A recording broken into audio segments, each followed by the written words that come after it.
What makes managing and paying workers across multiple countries such a difficult challenge today? One is compliance. Global compliance is really complex, and any country has its own rules and regulations. And the other big thing is payments. Paying people outside of your country is complex. If I'll send money to my friend over the ocean, it may take 3 days, 5 days to arrive. How can the AI-powered workforce agent simplify some of the complex challenges you've just discussed? We see agents coming together is onboarding. This is very important. This is the first day of the worker.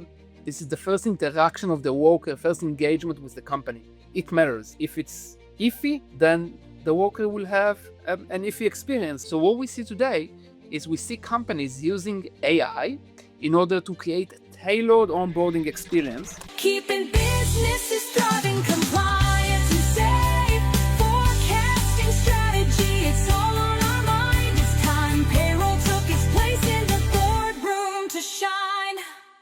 Hello and welcome back to the Payroll Podcast. Now, what if I told you that AI can now spot a payroll error before it ever happens, and in doing so, save global businesses millions every year? That is not the future, folks. It is happening right now. We're going to show that through today's episode. Now, if you're not familiar with the show, welcome. Please remember to click subscribe. Please remember to follow. And most importantly, remember to share this episode with all of your payroll colleagues and friends. Together, we can really raise the profile then of global payroll. My name is Nick Day. I'm your host. I'm the CEO at JGA Recruitment Group. We're a specialist global payroll recruiter.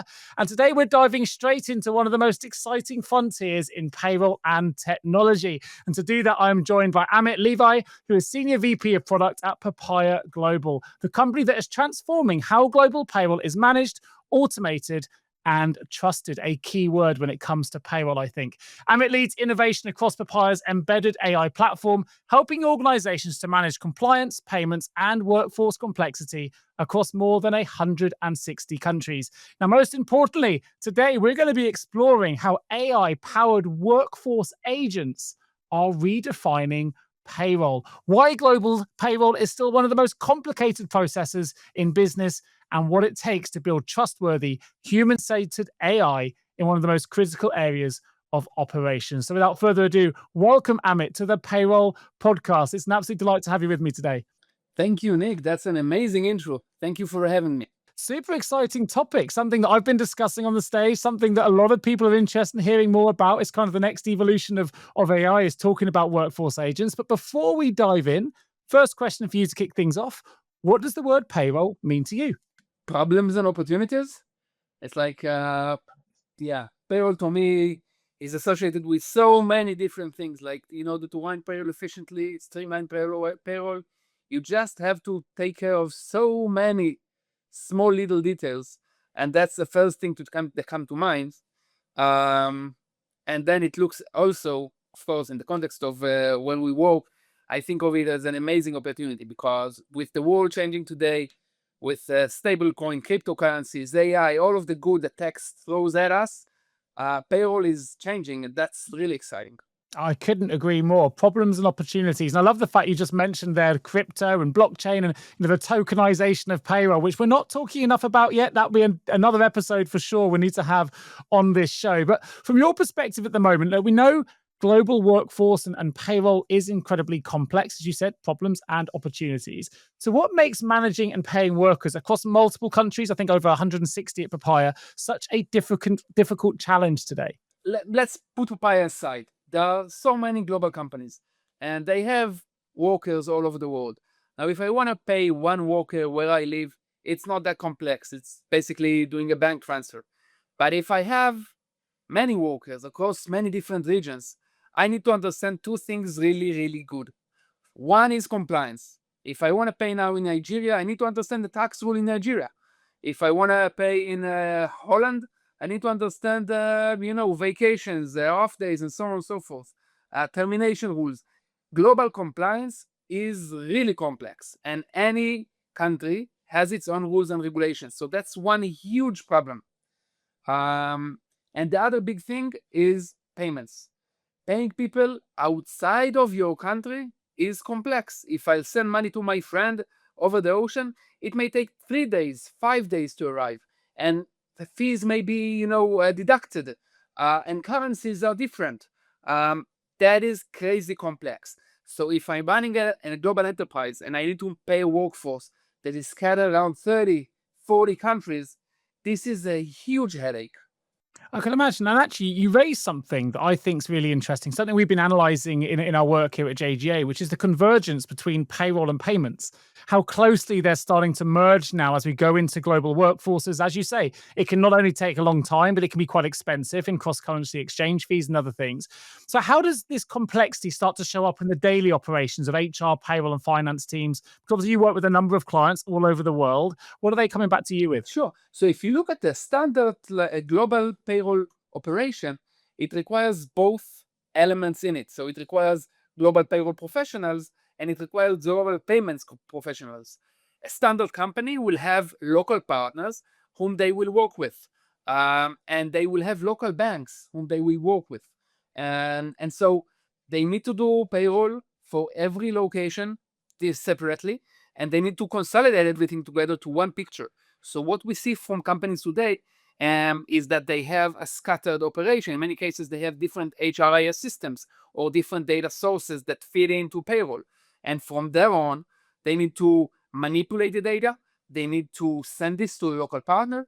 The local partner then needs to run local payroll. You need to somehow validate that initial request is identical to the answer from the local partner. And then you have local payroll, but then you need to pay it. And that's a whole new operation. So you need to take everything that you've prepared, you need to push it with the global payments operation. It can be people in finance, it can be people procurement, it can be just the local partners that do it for you, but that's another operation. And they need to connect to local banks, many times in different languages. So if your payroll is in English, but you're working in Italy, you may find that the bank there requires files in Italy, in Italian, sorry. And you need to manipulate the data to meet the local bank requirements. That's crazy, crazy complex, and that's really, of course, error prone. And then another thing, it is also very risky in terms of fraud. So if you look at this very complex operation, it costs a lot of operational headache, and it bears lots of risk, lots of liabilities, as payroll is. And this is what a standard company today needs to handle if they want to grow globally. I totally agree. I mean, I know not obviously it's sector specific, but some payroll organizations can manage 80% of OpEx, right? This is a huge amount of money. So fraud is absolutely something we need to be mindful of. I think you gave a great example there. If I've got any new listeners that join me for today's show, maybe you've not worked in global payroll, maybe you've just started in payroll. I think Amit's just given a really good overview of just how complex the world of payroll is, especially in the world of global payroll. But also there's a lot of tasks involved, a lot of manual work, a lot of checking. So let's talk a little bit about the AI-powered workforce agent, something I'm really excited to see in the industry. And I'm excited for good reasons. I think we need this in the payroll industry. I don't think it's going to replace the payroll professional. I'm sure we'll get into that. But let me, from your perspective, find out how can the AI-powered workforce agent simplify some of the complex challenges you've just discussed? Yeah, that is beautiful. The world is changing. And coming from so many years in tech, it is constantly exciting to see the new things that are coming out. But tech just builds capabilities. And then companies, vendors, people take them and apply those capabilities on specific use cases. And to see the payroll industry, which is not the most modern industry in the world, adopts AI into it is really exciting. And it really creates a significant change and uptick. And also for the professional that run payroll, and those are amazing people that care deeply about payroll, for them to be able to work with this modern tech is exciting. It's fun. They love it. They're exposed to new things.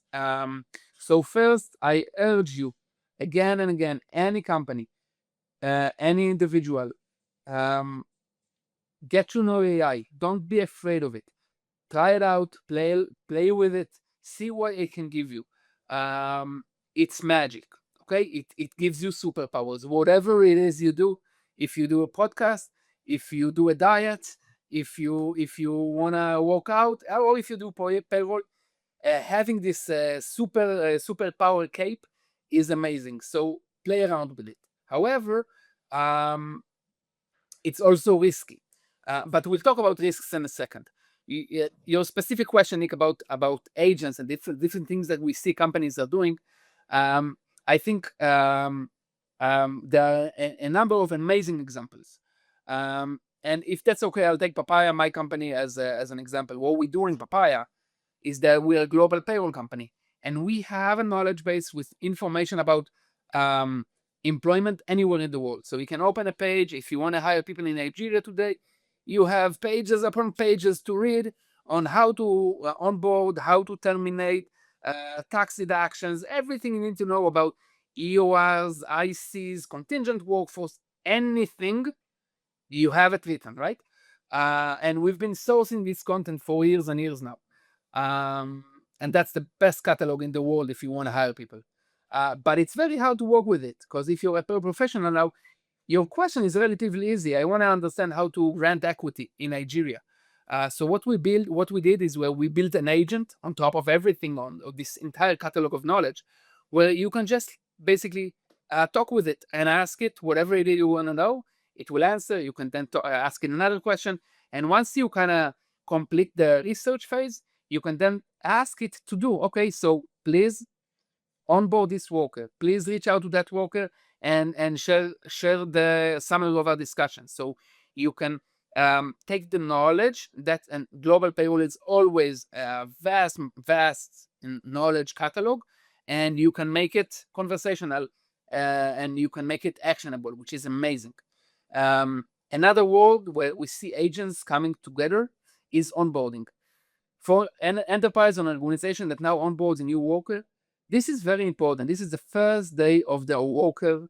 This is the first interaction of the worker, first engagement with the company. It matters. If it's iffy, then the worker will have an iffy experience, right, with the organization. They'll come back at the end of the day and tell, their spouse, I don't know, I managed to onboard, right?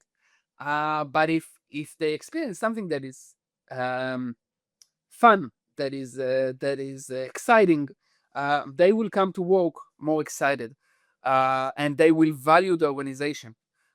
So what we see with AI today is that it helps in onboarding, and onboarding in many cases today is a black hole. You want onboard a worker across the ocean. You send that worker some documents, and you hope maybe you'll get the documents back. Maybe you'll have questions maybe he will be successful or not successful in doing in onboarding to your portal. It's complex. So what we see today is we see companies using AI in order to create a tailored onboarding experience. So basically tell AI, hey, I want to create an onboarding experience for my employees here or there. I want to collect those on those documents. I want this look and feel. And we see AI generates that experience for the workers. And that's amazing. So one, I created a personalized onboarding experience, relatively easy. I just talked with it. And then this is for me as an HR manager. But then the worker, they also experience an amazing experience. They get a beautiful designed page. Everything happens online, mobile. It's easy. Whenever they need to scan a document, they'll get feedback immediately. So we've got your ID, and we see this is your name, and please approve. Or the ID wasn't scanned correctly, please scan it. And it doesn't need to be sent across the ocean for me to see it and then answer. It happens immediately, and the experience is immediate. So it's much easier to onboard. And then the two other elements of it is the HR manager has full visibility throughout the onboarding cycle. Where does the worker stand? So if anything is stuck, the onboarding manager knows exactly where it's stuck. They can reach out and offer help. Actually, good agents, good AI agents reach out and talk with the end user, tell them, oh, we see that we're stuck. Can we help you continue? And the last thing, and most importantly maybe, it happens much faster. It doesn't now take 6 days, 7 days, 14 days. And this time, the 14 days, it reduces momentum. You have a worker that is excited to onboard, and now he gets this experience, and you are you feel it's lagging, he feels it's lagging. That's bad. If it happens fast, and today it can happen within minutes, hours, the experience is much better for everyone. I agree. I think you touched on a few things here. I mean, certainly from my lens, obviously I work in recruitment. I manage a recruitment business, have done for 22 years. And we know that the highest chance someone's going to move is going to be in that first 6 weeks, 3 months. And it often comes down to that experience. As you say, the employee comes in all fired up, ready to start, big transition, and then it falls flat with the onboarding. The hiring manager's too busy, or someone's on annual leave, they've got to wait weeks, they feel a little bit lost, and they start to question if they made the right decision. And of course, if that happens, you're going to have a lot more presenteeism. You're going to have people starting to look again, question. They're ripe for potentially going back to the employer they've just left, where they know and it's comfortable. We see a lot of this happen in the world of retention and recruitment. So I think getting that onboarding process is absolutely critical. But I think the second point you mentioned right at the end of your third answer was the emphasis on experience. And I think this is where the world of payroll is really moving towards, is making sure that the payroll professionals, the humans, really take ownership for the experience the employee, I guess, has within an organization. When we talk about AI, I say, AI can calculate, but it's the human payroll people that really care. You've got the AI that can predict, but it's the humans that often protect the employee experience. And I think there's a really interesting new role almost for payroll professionals to have in what is an AI-powered environment. And that's why I think I'm really excited about it. But if someone's thinking about bringing this into their organization, you've mentioned 3 fantastic examples there. What are some of the key capabilities that organizations should look for in an effective workforce AI agent? Yeah, that is a great question. Because playing around with AI is completely different than leveraging AI for day-to-day use. And AI also has its risks. And it's really great to use ChatGPT if I want to plan my next family vacation. It answers, I can talk with it, but that doesn't involve any sensitive information. If tomorrow I want to ask ChatGPT to explain my payslip or to go over an employee payslip, then this is a problem, because this is personal information and we do not want to share any personal information with any of those tools. We need to always understand that we need to work in a protected environment, which is guardrail. This is one. And second, context makes a difference. If I build a conversation, build confidence with an AI tool, if I give that AI tool more context about payroll or about workers or about payments, then the answers are significantly better. So for an organization to effectively leverage AI, I would recommend first of all, work through vendors. Don't build those things on your own. It's very kind of tempting to kind of try and take yourself into this today, and it's relatively easy, but the environment needs to be safe. So first, I would recommend choose an organization, a vendor that you can work with and you can trust. And second, make sure that AI is embedded in the process. So if you work with an HRIS system, see that AI is embedded in the process and everything, that in how they onboard workers, in how they do reporting. If you work with a payroll provider, see that AI is embedded in the payroll validation process, for example. That's the best thing, because otherwise it's just not good enough. It doesn't give you the true value. Another real example, I've mentioned in the global payroll process, you work with partners, you send them data, they give you data back, you then create payment files. So you have, let's say, at least 3 files that represent a payroll cycle, and that files would have mounts and mounts of data. And comparing those files are really complex. And if I get one figure wrong, then somebody didn't pay it or didn't get paid correctly, or maybe authorities weren't paid. So AI is leveraged today to do what is called payroll validation. And then AI sits, an agent sits, it compares the data, it identifies errors, and it reaches out. So if I got a request to pay a worker a salary, and then eventually the calculated salary is different or the payment is different, and it doesn't comes up correctly when I calculate the deductions or everything, the agent will reach out back to me, the HR manager, and tell me, hey, I saw you wanted to pay Nick 10, but actually Nick got paid 12. Is that what you want, or do you want to make a change? Please, he'll see the information, here's the reference, and take the decision. And that is amazing. That reduces the number of payroll errors significantly. And again, going back to the employee experience, the employees can trust their payroll, and that's new. Attention payroll leaders, if you're listening to this, you already know that payroll has never been more complex. Compliance risks are rising, skilled talent is scarce, and getting it wrong can cost your business way more than just money. It can cost you trust, retention, and of course, brand reputation. I'm Nick Day, host of this show and also CEO of JGA Recruitment Group, specialist global payroll recruiters. Here at JGA, we're so passionate about payroll, we've even turned it into music. Don't believe us? Head to your favorite audio platform and search for Payroll Powers the World, and you can quite literally join us in song about how we believe payroll deserves its moment in the boardroom to shine. At JGA, we'd like to think our passion shines through to our recruitment results as well. With a 97% retention rate and an average 19-day job brief to hire success rate, we work fast, we work strategically, and we work with purpose to connect you to the hidden payroll talent that job ads and direct search methods will simply never reach. So if you're hiring or indeed planning to hire, why not partner with the experts that are shaping the future of payroll? Partner with jgarecruitment.com today, or better yet, drop me a message directly, and together we can make sure your next payroll hire is your best one yet. It's really important as well. I mean, stats from a recent workforce report that I read, I won't give the company name away at this stage, but the research they did said that if you an employee that was paid incorrectly twice in one calendar year, are 49% more likely to look for a new employer.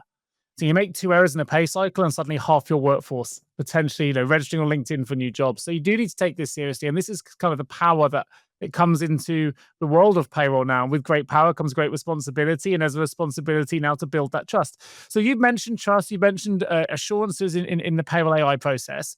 We know that AI is super, super powerful.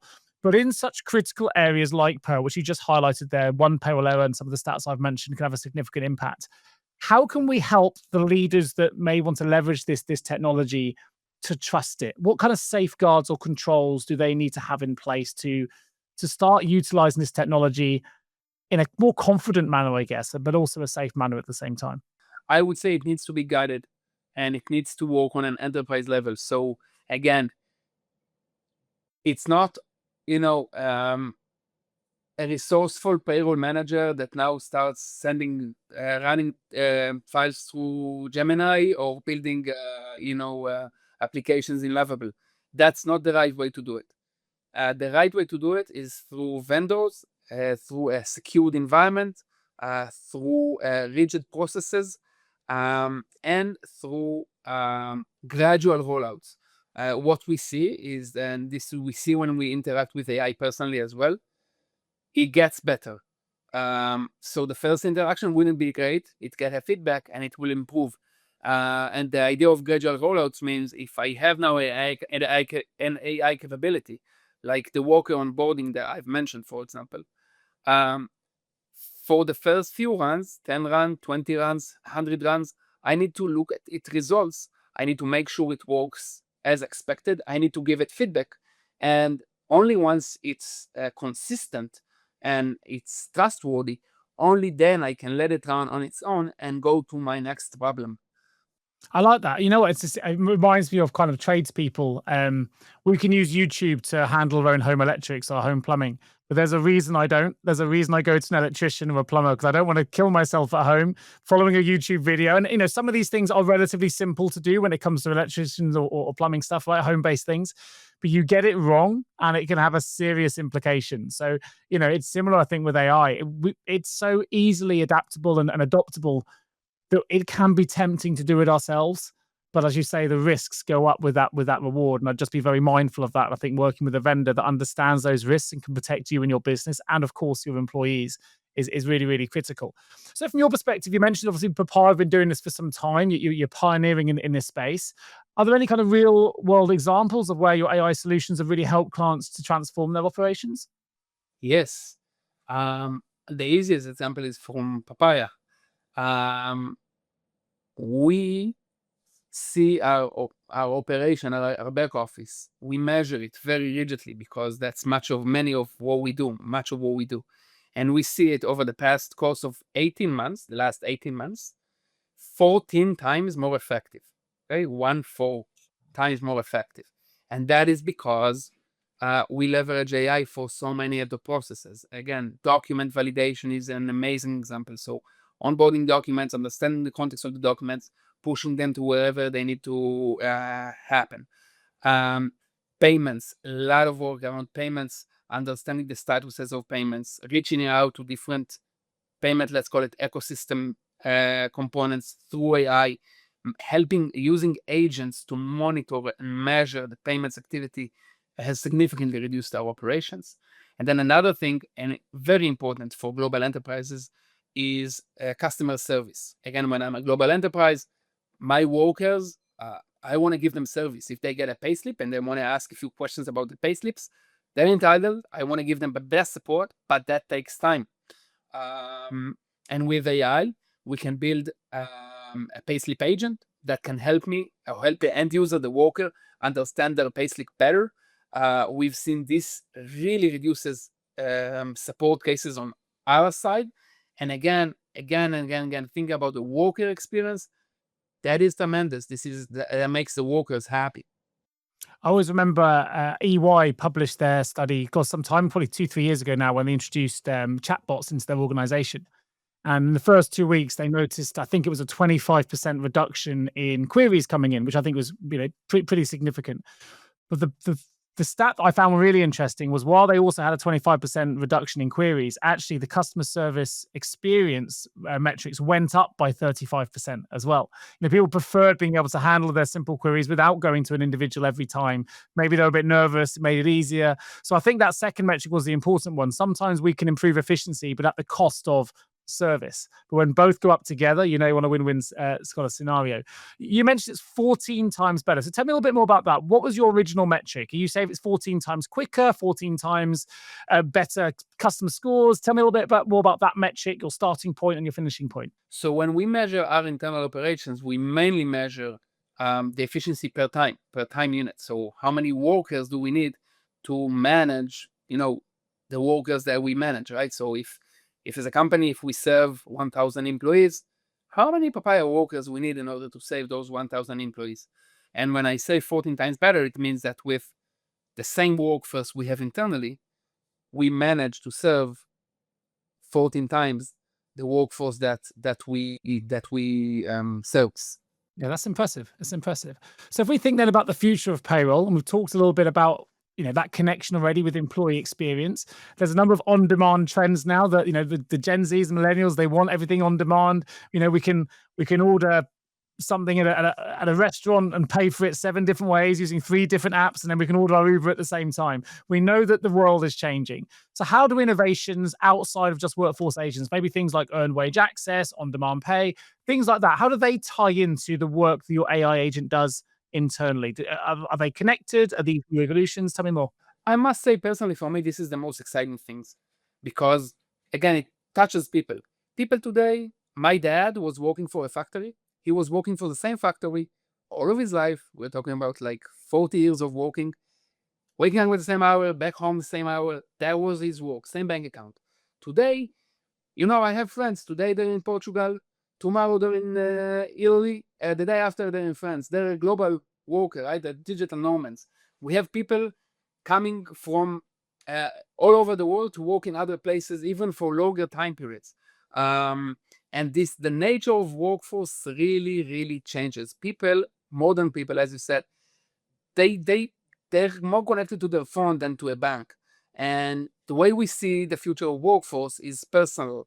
And that means that I'll get my wages, my paycheck to my phone. They'll be connected to, an account that is my payroll account. From there, as you said, I can use it. If today in one restaurant in Brazil, I use it in Brazil, and then I'll have the local currency. And if tomorrow, I flew, to the States, I can use it in the States, and it's effective. The same salary that I got from my employer is effective in the States as well. We see workers that are looking into stablecoin and cryptocurrency as a preferred way to get paid, because in more and more places in the world, this is acceptable. And that reduces the currency conversion risk for workers, those global people today. And that is not in the future, that is happening now. And if you think of how employees are getting paid by the end of 2026, you need to think about the most modern bank experience that think about Revolut, think about Neobank, and that is how employees will get paid. They will get paid in a modern way, in a currency fluent way, and they'll get paid immediately. In many cases today, we see where people are traveling around the world. Salary can be delayed. Sending funds, as I said, can take 3, 4, 5 days. When you move to this new world, you are entitled of payment, you can get it immediately. And then comes your question about early access. Why would I wait to the end of the cycle? Maybe I can take half of my salary, 30% of my salary, get it immediately. So I get some credit. I don't need to use my bank credit. And that is tremendously important. And that is changing. I agree. I mean, look, it's a personal choice, but I'm a huge advocate for EWA, I have to say. I think there's 37% of the European population are working and are financially stressed. There's huge links between financial stress and mental health. And I think EWA is a fantastic way of really getting payroll to support that employee experience and that financial that health and wellness, which of course plays a part in mental health. And I think this is the exciting journey that payroll is on. Again, really interlinked with that employee experience. If we can improve the experience, the opportunities, the different ways people get paid, then we're going to improve the experience at the other end. You mentioned stablecoin payments, and again, like in the UK and in the US, I get a lot of kickback that says it'll never happen here, but it's already happening in some countries. Some countries are relying more now on stablecoins than their own fiat currency because it's so volatile. And I think you mentioned end of 2026. I think you'll have a lot of UK and US employees wanting a certain proportion of their pay in a certain type of stablecoin. It does leverage risk against fiat markets and other things. So I think there's a lot coming. There's a lot to be excited about, a lot of change, a lot of complexity around the corner, which is going to make the payroll profession, constantly needed and in demand. From your perspective, you use the time frame of end of 2026, but what do you think payroll will look like 5 years from now? We've got AI, we've got payments, workforce systems coverage, EWA, and all these other things coming in. I know we haven't got a crystal ball, but what would your prediction be? First, I want to touch upon your comment about EWA. EWA is, as you said, EWA is a great way of early access to the money and stress relief, as you said. But most EWA's programs today, they cost a lot. You need to commit to things towards the employer. You pay a lot for EWA. This is your money.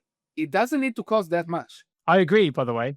I should have added that my massive passion on EWA personally, and I don't know, I'm not going to call anybody out here, is that the employer should pay the cost, not the employee, because charging the employee can still be quite a high interest rate if you're making a small deduction or a small withdrawal. But equally, there's some recent Deloitte research that says for every £1 invested in employee wellness, and not just EWA, sees on average a £4.70 return. So I think there's enough evidence there for employers in reducing absenteeism, reducing presenteeism, and all these things to say, we'll cover the cost and we can really make a better experience for our employees. But this is different. I have to be honest, as a host, this is my personal view, and it can be contentious for some. But I agree, there is a great cost. But my view is take a solution where the employee foots that cost predominantly. But this is open for this. That is beautiful. That is beautiful. I agree, and I would expect that cost to be lower. Because either for the employee or for the employer, because as we move to this new modern payment ecosystem, payment rails, it costs less, and that should be evident in how much people actually pay for this. And then you asked about the future, about 5 years ahead. You're right. We don't know, right? Things change so fast. I would expect significant flexibility. I'll say it differently. I would expect payroll will be a personal finance engine. Okay, so today payroll is the money that I get to the bank once a month or twice a month. I'm very, very happy about, right?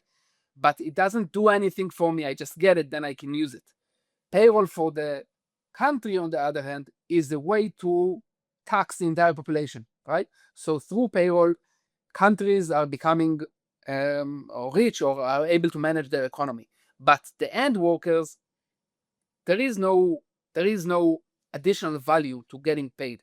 And I think in 5 years, I hope even faster than that, payroll will come to me and tell me, hey, Amit, I see you live here and there. I see this is your age. I see this is your personal situation. and I recommend you save this amount, and I recommend you take this amount in stablecoin, and keep this for use, but the rest of it, save for the future. I expect payroll to care about me, not just to get me paid. And I would hope, all workers around the world, wherever they are, how much they make, they'll get their payroll through a personal app in the mobile phone, and that app will know who they are and will care about them and will offer for them things that are relevant for them and will care for their personal finance, because this is eventually what everything is about. We're here to manage our personal finance, and payroll doesn't help with that today at all. You know what? I agree. I talked about something very similar on a recent show. I think that is the future. I know that sometimes I get the kickback that payroll people can't give tax advice, and that's absolutely correct. Certainly here in the UK. But I don't know whether an agent can or not. You've got an agent knows every element of your life. If you opt into that kind of support, and that agent knows you've got kids going to university in 2 years' time, they know you've got fees to pay and things like, it can give you really, really good personal advice. And I think, I'm in full agreement with that being a potential opportunity for payroll to be able to do a little bit more for the employee. And again, really links it in with that employee experience as well, helping them not just make money. We know that payroll manages the most important exchange in any business, which is the exchange of dignity for time. Dignity is through the form of money that we used to pay our care home fees and our school fees and our shoes and our clothes and our food. And we need to really look after that relationship, in my opinion. So I think you raised a point that I wholeheartedly agree with. And let's hope we see that transition sooner rather than later. Amen. Last question. Is there anything, and I haven't asked you today about workforce agents, that, I've asked you questions for my own knowledge, my own research, but you're right at the advanced cutting edge of this technology. Is there something else that we need to be mindful of? Anything else perhaps we should think about before we start playing around? I don't know to say that you forgot a question, but I will say it changes every day. MCPs are changing, right? They are a new thing.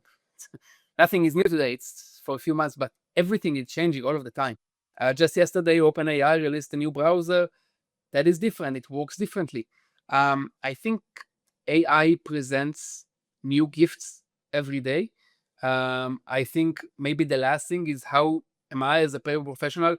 How would I get caught up with the new recent things and I won't miss? I think that is very important. Not only read payroll literature, not only read finance literature, but read AI literature and understand. You can build. Maybe this is a good exercise for everyone that is listening. Build an agent. Open ChatGPT, open Gemini. It's easy today. Open Claude. Build an agent that will scan recent AI news that are payroll related for you and will keep you in the know, because things are changing so fast and you want to know and you want to lead within your organization. You don't want to be a lagger. So if you want to lead, keep up with the recent news and come to your organizations and manage the change. Don't follow the change. I love that. And funny enough, without you knowing it, Amit, you've answered the first question of the payroll vault. So let's jump into the payroll vault, which is a quick fire round, 3 short, sharp questions. If it's any different, then tell me. But otherwise, it sounds like you may have answered my first question, which is, what's one piece of advice you would give to a payroll leader who's just starting to explore AI in their operations? Is there anything different you would say now you've got that question beyond the research, creating your first agent? Anything else you'd like to add? Or we covered? No, it's a good thing. Just start. Start today. Don't wait for tomorrow. Second question then, what's one thing you now know about global payroll complexity that you'd wish you'd known when you started your journey into the world of payroll? You can learn a lot about the country from its rules and regulations, about the country's culture. It's like language. If you learn a language, you can understand really a lot about the culture from the language. Same way, if you understand payroll and what, for example, are mandatory benefits in a country, you will learn what a country cares about. So looking at a payroll is another way to really understand the company culture. I'm now traveling to Vietnam and I'm learning their payroll because I want to understand how they are. You know what? I've never heard that response before, and I absolutely love it. Understanding a country's culture from its payroll regulations, and I can totally understand why that makes sense. What a fantastic response. Really, really privileged to have heard that one. Thank you. So last one then, and this may not be it's maybe something related to AI, maybe something completely different, but what's one book or resource or even a quote that has inspired your thinking about payroll, AI or global workforce management? You can choose. Well, I can say just do it because of my first response. But I would actually say that I come from sport. I was playing sports all of my life. I'm still playing sports, team sports. And I think payroll is also a team sport. And I think if I want to manage a global workforce, we work in it as a team. And there's a quote which I really like, which say, if you want to go fast, go alone. If you want to go far, go together. And I think this is very much the case. And I would expect, global payroll teams to support each other, to work together, to share knowledge, to share best practices. And that makes a huge difference. If I could drop my mic just here, I would. I think you've just nailed that, Amit. Thank you ever so much. And thank you also for joining me today and sharing such, I get compelling insights, right, into the world of AI, how it's reshaping global payroll and workforce operations, of course, the complexity of payroll, which I think sometimes our listeners like to hear, because it is a complex profession, often underappreciated, certainly misunderstood by others. And I think you've really given a really great account of why it's so complex, but also why we need to get this right. Absolutely play with AI. It's the future. It's a train that's already left the station anyway, right? But it's not too late to jump on one of the carriages. Start practicing, start playing around with it. It's going to be reshaping the world of work as we know it. And I think you've given some really good and concrete examples of how that's already starting to happen. How it's already starting to shape the future of payroll as we know it. For our listeners, of course, if you want to dive in deeper, I'm going to put in 2 links into the show notes. One is an article all about Papaya Global's embedded AI solutions. So please do check that out. And there'll be another on data validation AI for payroll and payments. Again, talking about that cross collaboration now between payroll and payments as it is as well. So 2 fantastic links. Do check those out. They'll be directly in the show notes. So just click through in your favorite platform and you can find those and get some more resources that follows up this fantastic episode with Amit today. And of course, if you enjoyed it, do remember to subscribe to the show, share the show with all of your colleagues and friends, like it, follow it, do whatever you can to really get the message out there. We're going to raise the profile of payroll globally as a community, or as Amit would say, as a team, and we'll go far. So let's make sure that happens. I've been your host. My name is Nick Day, and Amit Levi, thank you ever so much for joining me today on the Payroll Podcast.